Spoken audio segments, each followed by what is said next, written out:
En el programa de hoy, el Papa sigue hospitalizado por quinto día bajo tratamiento por infección en los pulmones. Recibe la visita de la primera ministra de Italia.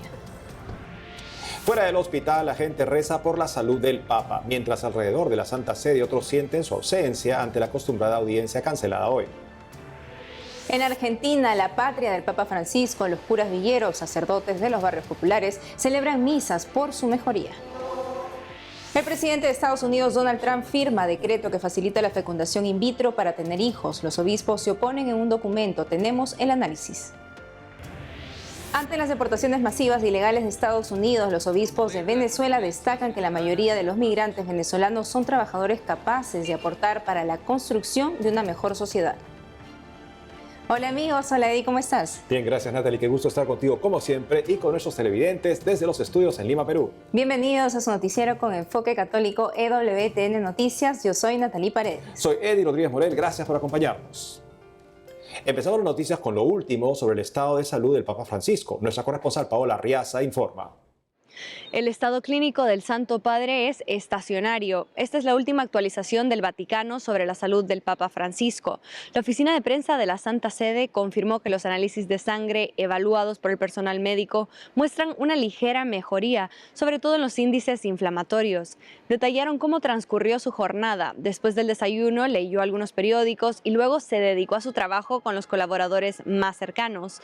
Antes del almuerzo recibió la Eucaristía.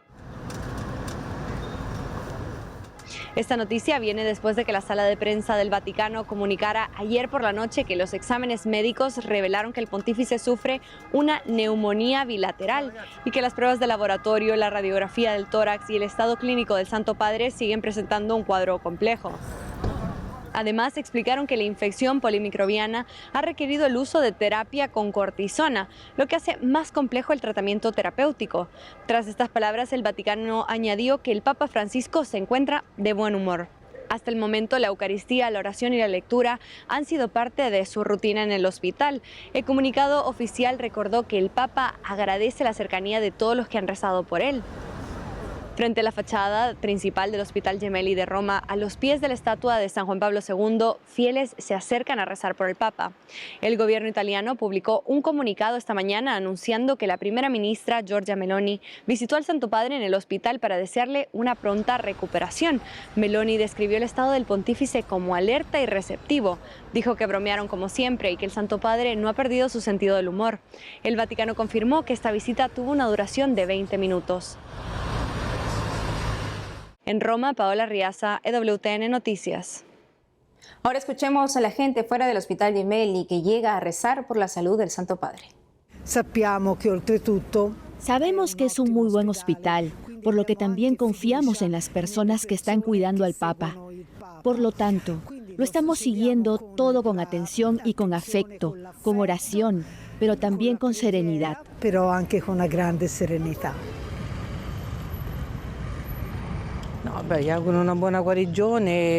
Le deseo al Papa una recuperación plena y completa, sin ninguna recaída, porque estas son enfermedades que uno querría erradicar de una vez por todas. Que continúe con su trabajo. Está haciendo un buen trabajo.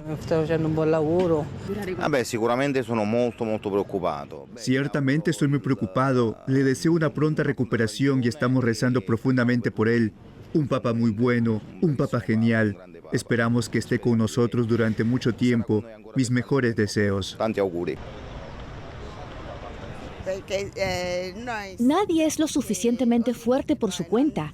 Con la edad también su salud sufre, y especialmente con su carga de trabajo y todos los esfuerzos que hace. Así que, si Dios quiere, Él seguirá. Esperemos en Dios. No podemos ir en contra de Él, venga lo que pase.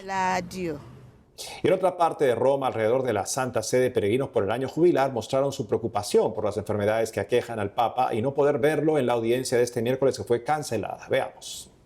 Y estamos muy contentos, pero tristes a la vez por la enfermedad del Papa. Sabemos que es un hombre de mucha fe, de mucha resistencia y de mucha valentía, que está haciendo grandes cosas, sobre todo por la mujer en la Iglesia.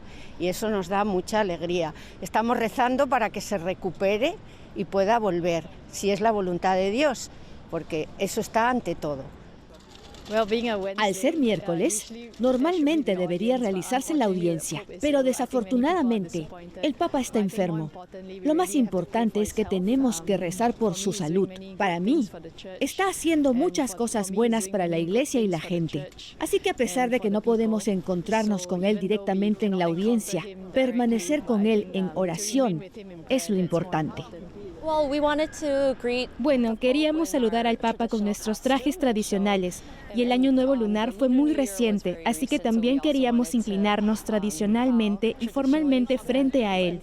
Pero ya sabes, era una oportunidad demasiado buena para dejar pasar. Así que vinimos de todos modos, para poder estar en el Vaticano con nuestros trajes tradicionales.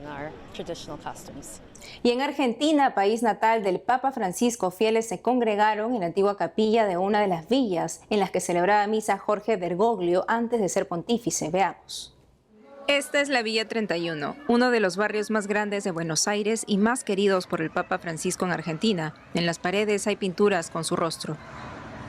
Ahí está la capilla de la Virgen de Rosario, donde Jorge Bergoglio acudía para celebrar misa antes de ser pontífice. Desde el martes, decenas de fieles preocupados por la salud del Santo Padre iniciaron misas continuas para pedir por su recuperación tras el diagnóstico de neumonía en ambos pulmones. Conozco al Papa Francisco, en su momento Bergoglio, hace muchos años le conozco, cuando lavaba los pies acá en el barrio.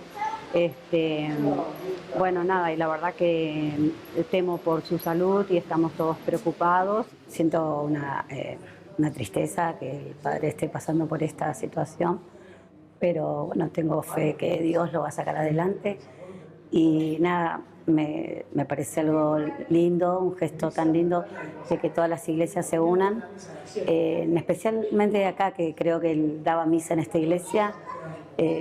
Si mal no recuerdo, yo lo vi cuando él era chico, era chiquita, daba misa en esta iglesia. Francisco fue ingresado en el Hospital Gemelli de Roma el viernes último al empeorar su cuadro de bronquitis. El lunes se detectó una infección en las vías respiratorias que derivó en neumonía. En Argentina, el cura villero Agustín López comenta acerca del estado del Papa Francisco.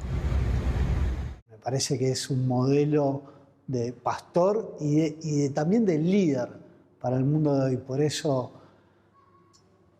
cuando Dios diga y se lo lleve a su gloria, bueno, pero esperamos a poder con nuestra oración interceder por su salud para tener lo mejor posible al Papa hasta que Dios diga.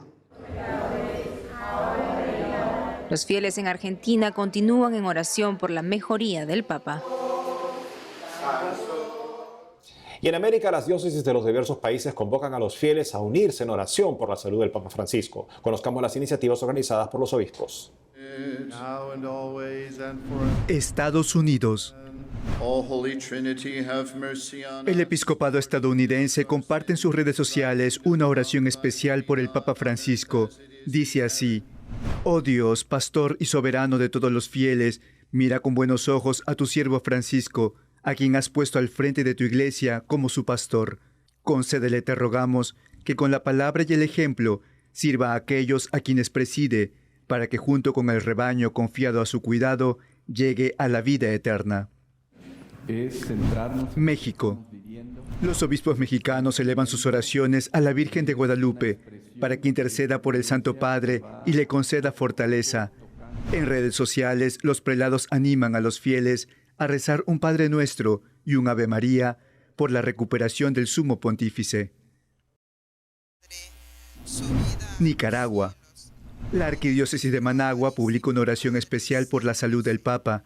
El cardenal Leopoldo Brenes pide a las parroquias ofrecer misas y realizar adoraciones eucarísticas por el Santo Padre. Perú. La Arquidiócesis de Lima convoca una jornada de oración por el Papa Francisco para el domingo 23 de febrero. Ese día todas las misas de las parroquias serán ofrecidas por la salud del pontífice.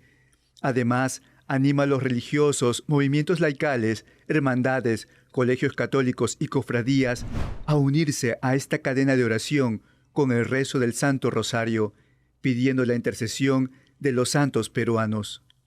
Con la realidad concreta es fundamental. Argentina. En la tierra del Papa, los obispos llaman a todas las comunidades a rezar por la salud del pontífice. Además, expresan su confianza en la intercesión de la Virgen de Luján, patrona del país. Chile. El cardenal Fernando Chomalí presidirá el rezo del Santo Rosario por la salud del Papa el jueves 20 de febrero a las 7 p.m., hora local. El evento será transmitido en vivo a través de las cuentas de YouTube y Facebook de la Iglesia de Santiago. Llevamos nuestra atención a Venezuela, donde el caso de las deportaciones masivas de indocumentados venezolanos en Estados Unidos es parte de la carta de ánimo de los obispos a sus feligreses. Nuestro corresponsal Andrés Enríquez nos informa. La carta, titulada Constructores de la Esperanza, surgió de las reuniones que el episcopado sostuvo por una semana, la primera asamblea plenaria del año. Al ser consultado por EWTN Noticias en una rueda de prensa este viernes, el reelegido presidente de la Conferencia de Obispos, Monseñor Jesús González, se refirió a la posibilidad de que en Venezuela se alcancen pronto los niveles de persecución contra la Iglesia que se viven en Nicaragua, tomando en cuenta la estrecha afinidad entre los regímenes de Nicolás Maduro y Daniel Ortega.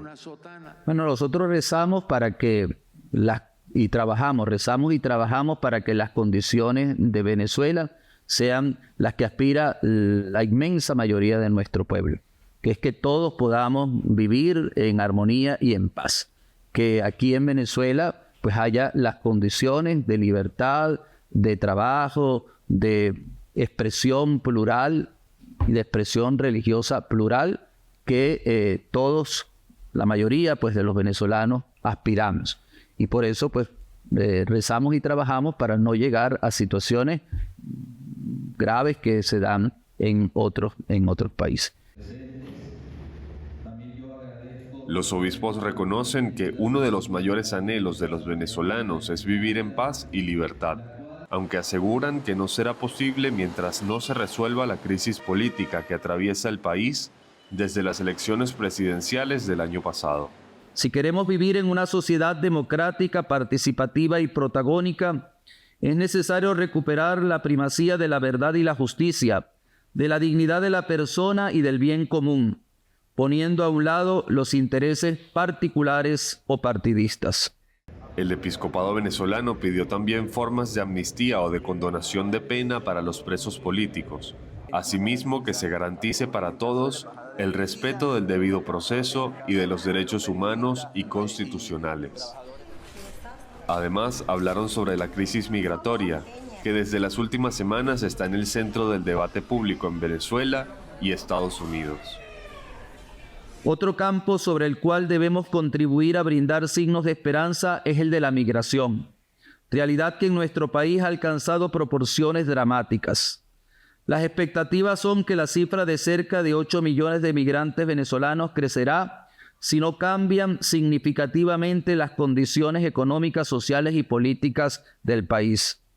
Esto debe ser un motivo de profunda reflexión de todos, especialmente de las autoridades. Nos unimos al llamado que el Papa Francisco ha dirigido a los hermanos obispos de los Estados Unidos para que velen por el bienestar de quienes han migrado a ese país en busca de mejores condiciones de vida, y en particular por los migrantes venezolanos, que en su mayoría son trabajadores capaces de aportar para la construcción de una mejor sociedad. Por último, los obispos de Venezuela señalaron que la sociedad debe ofrecer signos de esperanza a los jóvenes, que con frecuencia ven derrumbados sus sueños y proyectos. Ellos lamentablemente se encuentran entre los más golpeados por la actual situación. Con frecuencia sus sueños y proyectos se derrumban ante las incertidumbres sobre el futuro y la falta de oportunidades de estudio y de trabajo. La Conferencia Episcopal Venezolana confió sus iniciativas de este año, en que se celebra el Jubileo de la Esperanza, a la protección de Nuestra Señora de Coromoto, patrona de Venezuela. Además, el episcopado aprovechó la oportunidad para elevar sus oraciones en favor de la salud del Papa Francisco, hospitalizado este viernes en Roma, afirmando que siguen muy de cerca las noticias surgidas desde la Santa Sede. En Caracas, Venezuela, Andrés Enríquez, EWTN Noticias. Hacemos una pausa y al volver, el presidente de Estados Unidos, Donald Trump, firma decreto que facilita la fecundación in vitro para tener hijos. Los obispos se oponen en un documento. Tenemos el análisis. Además, Arquidiócesis en Brasil admite error al permitir a ministra anglicana con celebrar misa de toma de posesión de arzobispo y comulgar. Regresamos con más noticias con Enfoque Católico.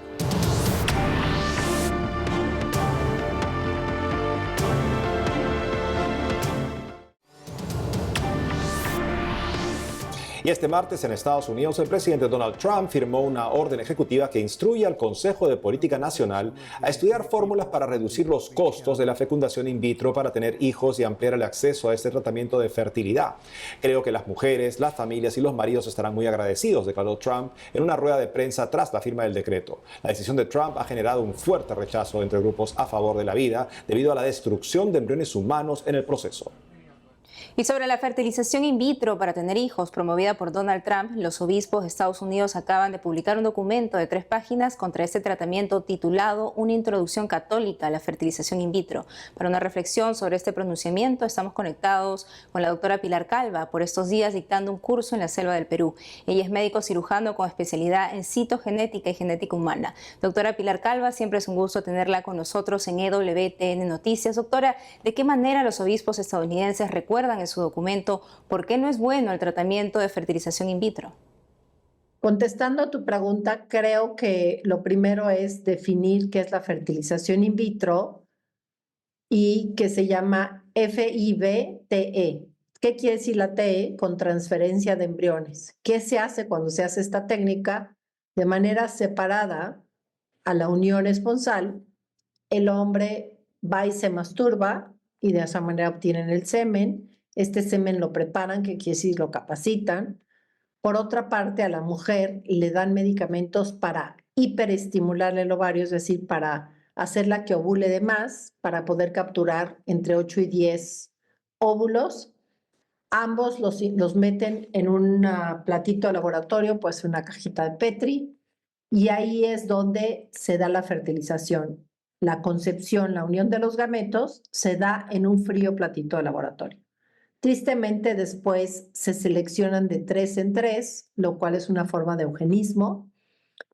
Los de mejores características biológicas que no son genéticas, sino externas, de cómo se ve al microscopio las paredes de las células que componen ese embrioncito, que está muy chiquito. Y los 3 ganadores son introducidos a una cánula o jeringa y se introducen en el cuerpo de la mujer. Se transfieren estos embriones, que nadie duda que son embriones, entre el 3er y 5.º día después de concepción. En este tema nadie duda que ella es un ser humano, que ella es un embrión. Y tristemente el resto de los embriones, para que no se sigan desarrollando y mueran en el platito de laboratorio, porque ahí no se pueden desarrollar, los detienen en el tiempo mediante un proceso de congelamiento. Entonces, otra fuerte implicación ética de justamente de estas técnicas es congelar diminutas personas. El documento lo toca, ¿no? Es una forma de encarcelamiento, poner en prisión con la temperatura a diminutos seres humanos que no son capaces ni de huir con piernitas, ni de gritar, ni nada. Entonces, esta es otra cuestión muy seria que se recalca en el documento, todas estas cuestiones sobre por qué es éticamente incorrecta la fertilización in vitro.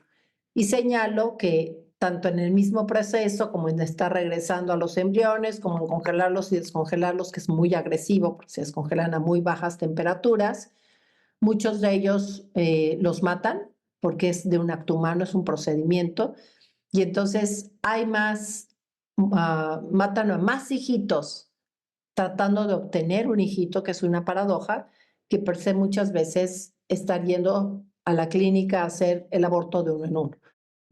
Precisamente, como le ha comentado usted también, una de las preguntas a las que responden los obispos es si es bueno ayudar a traer más niños a familias amorosas, a lo que recuerdan que no existe un derecho de tener hijos a pesar de que son un gran bien, ¿no?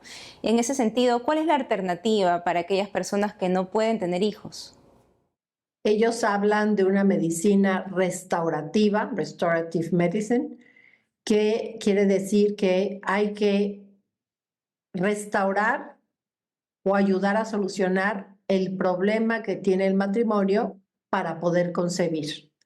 Por ejemplo, si una mujer no puede ovular, pues ayudarla a que su ovario, que debería estar ovulando, ovule. Una de ellas es con inductores de ovulación, otra es buscando la causa, muchas veces otras causas hormonales como es tiroides que no funciona bien, hipotiroidismo, o como es insulinoresistencia, podría estar haciendo que la mujer no ovule. Entonces, al corregir esa cuestión hormonal, ella empieza a ovular. Otro ejemplo de restauración, por ejemplo, es cuando las trompas tienen adherencias, están tapadas, casi siempre por enfermedades venéreas o de transmisión sexual, hacen cirugías para reparar estas trompas y vuelvan a ser permeables y se logre la concepción. Yo agregaría a esto de la medicina restaurativa que toda la medicina la basamos eminentemente en la prevención. Hay que prevenir las causas de infertilidad o de esterilidad. Entonces, los anticonceptivos dañan la ovulación y después queremos que la mujer ovule. Habría que prevenir y mejor no dar anticonceptivos. Las enfermedades venéreas inflaman todo por adentro y se tapan las trompas, pues evitar que haya enfermedades venéreas. Tratar de hacer una medicina todavía no solo restaurativa, sino más preventiva. Doctora Pilar Calva, muchas gracias por la entrevista. De nada, Natalie, con mucho gusto. Nos vamos a Brasil, donde la iglesia se disculpó por una grave falta de respeto a las normas litúrgicas durante la toma de posesión de un arzobispo. Nuestra corresponsal Natalia Queiroz nos cuenta qué pasó. Una ministra de la Iglesia Episcopal Anglicana de Brasil concelebró la misa de instalación de la Arquidiócesis de Chapecó, en el estado de Santa Catarina, sur de Brasil, el domingo 9 de febrero. Vivian de Oliveira ingresó al templo vistiendo una alba blanca y una estola azul, junto a 80 sacerdotes y 7 obispos en la procesión de entrada. Permaneció en el presbiterio, participó activamente en la consagración eucarística y recibió la comunión.